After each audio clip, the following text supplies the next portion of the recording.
गीले होकर तप साधना नहीं करे हो, आप धूप में बैठकर तप साधना नहीं करे हो, आप ठंड में बैठकर तप साधना नहीं करे हो। इस प्रयागराज की भूमि पर जो हमने दर्शन किया, जो हमारे पुराणों ने बताया, जो हमारे शास्त्रों ने बताया, वो जुआरी ने शिव जी के मंदिर में एक गजरा और बीड़ा पटका था, तो भगवान नारायण ने आकर उस जुआरी के सामने कह दिया था कि तूने ऐसा दान करा कि मेरा मन करता है कि मैं तेरे दरवाजे पर भिक्षा मांगने आऊंगा। पृथ्वी पर तू राजा बलि बनेगा और मैं तेरे दरवाजे पर वामन भगवान बनकर भिक्षा मांगूंगा। मैं स्वयं तेरे दरवाजे पर आकर भिक्षा मांगूंगा, तू साधारण नहीं है। राजा बलि बना दिया, दरवाजे पर भिक्षा मांगने वामन भगवान पहुंच गए।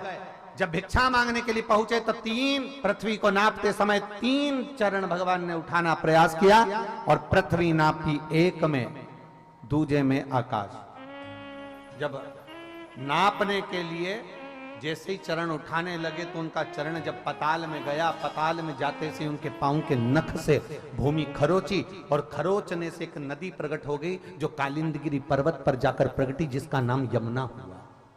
कौन सी नदी थी? यमुना। वो यमुना कालिंदगिरी पर्वत पर प्रकट हो गई, पर यमुना ने सबसे पहले कालिंदगिरी पर्वत पर प्रकट होने से पहले यमुना सबसे पहले गौलोक धाम में गई और गौलोक धाम में जाकर कालिंदगिरी बाबा को नमन कर कर कहती है मुझे एक बार गौलोक धाम जाना है। तो गौलोक धाम में जाकर तुम करोगी क्या यमुना? यमुना जी कहती है मुझे केवल जिस परमात्मा ने मुझे पृथ्वी पर प्रकट करा, जिस परमात्मा के चरण के नख से मैं प्रकट हुई हूं, उस परमात्मा का मुझे दर्शन करना। यमुना गौलोक धाम? हाँ प्रभु, गौलोक धाम।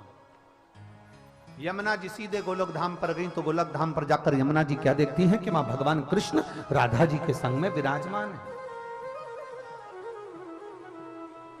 भगवान कृष्ण राधा जी के साथ विराजमान, और राधा जी के साथ भगवान कृष्ण विराजमान थे, बड़े आनंद में झूला झूल रहे थे। यमुना जी ने जाकर जो नारायण का दर्शन करा, भगवान हरि विठल का दर्शन करा, भगवान पांडुरंगा का दर्शन करा, भगवान कृष्ण का दर्शन करा, भगवान विष्णु का दर्शन करा, जो दर्शन किया तो उसी समय पर यमुना जी के हृदय में आ गया, जैसे राधा भगवान कृष्ण के पास में बैठी है, मुझे भी उस नारायण के करीब में बैठना है और मुझे भी इनकी पटरानी बनना है। मैं भी पटरानी बनूं, पर पटरानी बनने के लिए कोई सहजता नहीं है, कोई साधारणता नहीं है। शिव महापुराण की कथा कहती है भगवान के करीब में जाने के लिए दुनिया तरसती है, पर भगवान अपने करीब में उसी को बुलाता है जिसको उसे दूसरी बार जन्म नहीं देना होता, अपना बना लेना होता।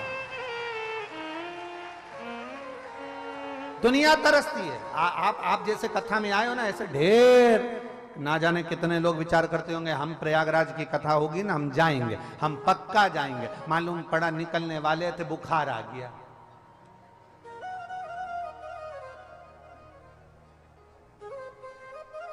आप लोग भी आए होगे ना, आपसे भी 2-4 लोगों ने तो कहा ही होगा मोहल्ले के, मालूम है सीवर वाला मारा जा रहा है सतुआ बाबा जी के यहां। अच्छा, अपन एक काम करेंगे, सब चलेंगे। बोलो बोलो, सही है कि गलत है?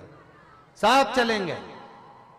ग्रुप बना था 15 लोगों का, आए 5, 10 कहां गए? घर रह गए।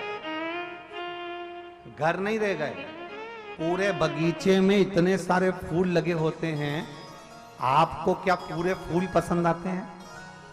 2-4 फूल अच्छे पसंद आते हैं जिसको तुम तोड़ना चाहते हो। उसी तरह मेरे भोले बाबा को जो पसंद आता है उसी को शिव महापुराण की कथा तक बुलाता, तो बुलाता ही नहीं।